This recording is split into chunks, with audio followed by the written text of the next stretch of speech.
Eggs are a delicious food, but most people don't really know how to cook them properly. So, in this video, I'm going to show you the correct way to prepare the 4 most common styles of eggs. For each style, I'll share a small restaurant secret that will elevate your eggs from ordinary to amazing, so that any home cook can achieve restaurant-quality results.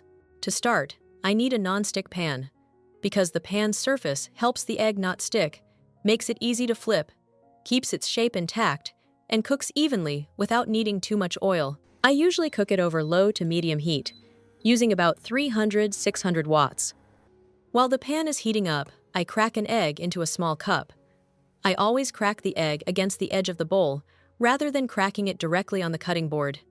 When you crack an egg on a flat surface, the shell breaks more unevenly, causing the white to spill out more. And for sure, out of every 5 eggs, 1 will have its yolk broken. I drop a single drop of water, about the size of a coin's diameter, into the pan and see how long it takes to sizzle. The ideal time is around 3 seconds. Next, I add a thin layer of butter. I use butter instead of oil, mainly because butter tastes better. But the water content in butter also turns into steam during cooking, which helps prevent the egg from browning too much. If the pan is at the right temperature, the butter will start to foam after about 3 seconds. Once this layer of butter has melted, I spread it evenly across the pan and gently slide in the cracked egg. Then, I add a tiny splash of water to the pan and cover it with a lid for a few seconds so that the steam rises, helping the egg cook evenly, resulting in a soft and silky white while keeping the richness intact. The next step is definitely something I love doing when cooking eggs at home or in a restaurant style. This is the optional part: trimming off the ragged, lacy edges of the egg white. These parts are edible, but a bit chewy. You can skip this step if you want. This method uses the steam from the egg itself and the added water to cook the entire egg gently, instead of just from the bottom up. After 2 minutes, I remove the lid, and you can see how beautiful the egg looks inside.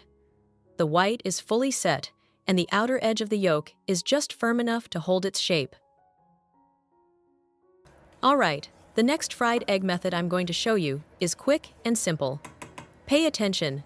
Heat the non-stick pan to high, and add a tablespoon of unsalted butter.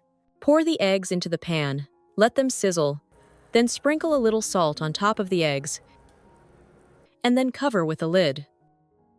From here, fry it for 60 seconds or until the bottom is set and the edges are crispy and golden brown. Next, the optional part again. Trim off those ragged white edges. You can skip this if you prefer.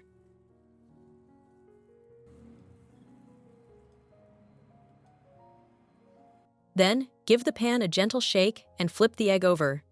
Cook the other side for 20 seconds, or until the white is fully set.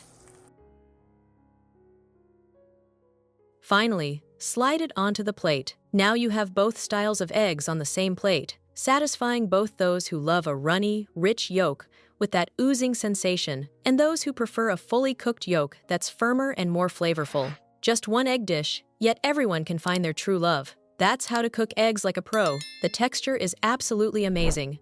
Next, I'll show you how to make classic perfect scrambled eggs. To do that, I'll start by cracking 2 to 3 eggs into a bowl. Next, I'll add about 1/4 teaspoon of salt for every 3 eggs.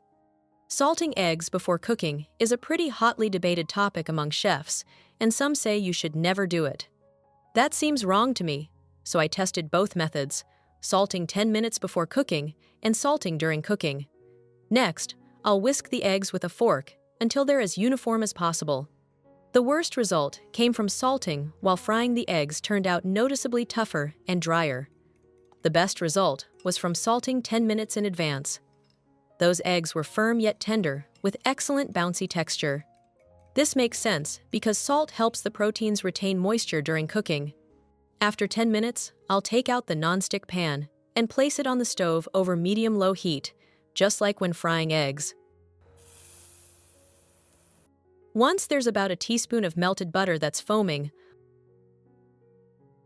I'll pour in the pre-salted eggs. From here, I'll start stirring immediately. After about 10 seconds, I'll scrape the edges clean so they don't overcook.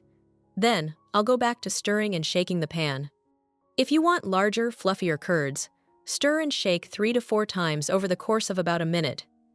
If you want smaller, creamier curds, stir 6 to 7 times.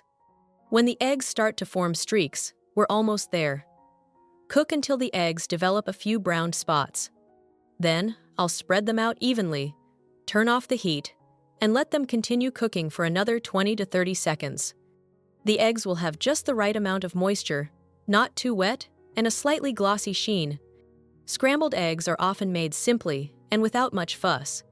But if you salt the eggs ahead, let them rest for 10 minutes, and stir frequently, you'll end up with a dish that's incredibly delicious and luxurious. These eggs are soft, but with a slight chew. If you're a real food lover like me, drown them in freshly ground black pepper. To make poached eggs like the ones in the picture, I'll mix 150 grams of water and 150 grams of distilled white vinegar in a medium-sized bowl. Then, I'll crack the eggs into it. I can use as many eggs as I like, but I'll go with 3. However, this amount of liquid can easily hold 8 or even 10 eggs. After adding the eggs to the vinegar water, I'll set a timer for 10 minutes. The acid in the vinegar will cook the egg white proteins in a way similar to how citrus does in ceviche. This creates a stable outer membrane for the eggs, preventing them from breaking apart in the simmering water and making the poaching process much easier.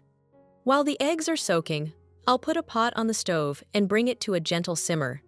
In total, I'll need about 1 liter of water for poaching, or roughly 5 to 7 centimeters of water depth. This is a gentle cooking method that requires water below boiling point, around 90 degrees Celsius.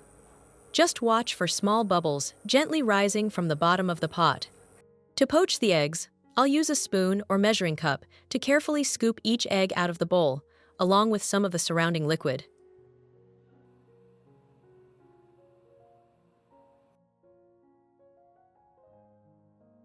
Then, I'll gently slide the eggs into the water.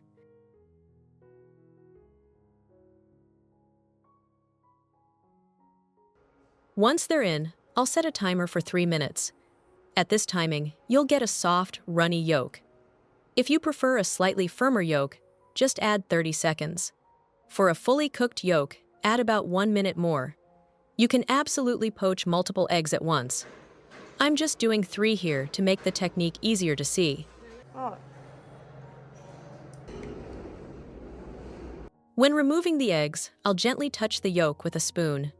At the perfect stage, the yolk should have just the right bounce, similar to lightly pressing your fingertip into the palm of your hand. Soft, but not liquid. Then, I'll cut one open to show the result. The soft poached egg has a neatly set white with a silky, flowing yolk that oozes out like golden lava in the center. The medium one has a thicker, creamy yolk that's tender and moist. The fully cooked one has a completely set yolk firm, deep golden, and beautifully neat. This technique is very refined and highlights a unique egg texture that no other cooking method can achieve. Next, let's talk about hard-boiled eggs. The process starts with about 2 liters of water in a large pot, brought to a rolling boil. Now, let's move on to fresh eggs.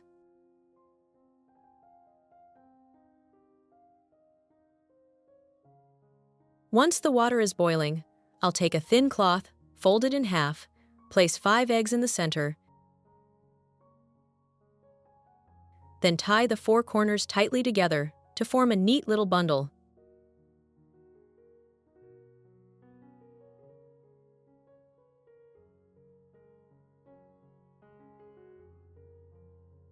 From here, I'll transfer this egg bundle to the pot of boiling water and gently lower it in.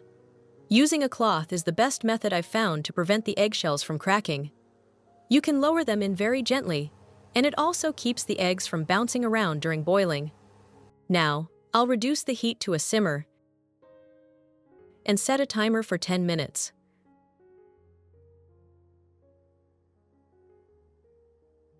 After 10 minutes, I'll lift the bundle out .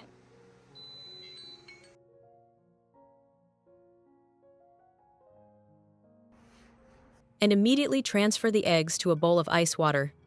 I'll let them cool in there for a few minutes. The ice water seeps under the shell and makes peeling much easier. The shell comes off effortlessly. Now, I'll cut one of these eggs open to show you what a 10-minute boiled egg looks like.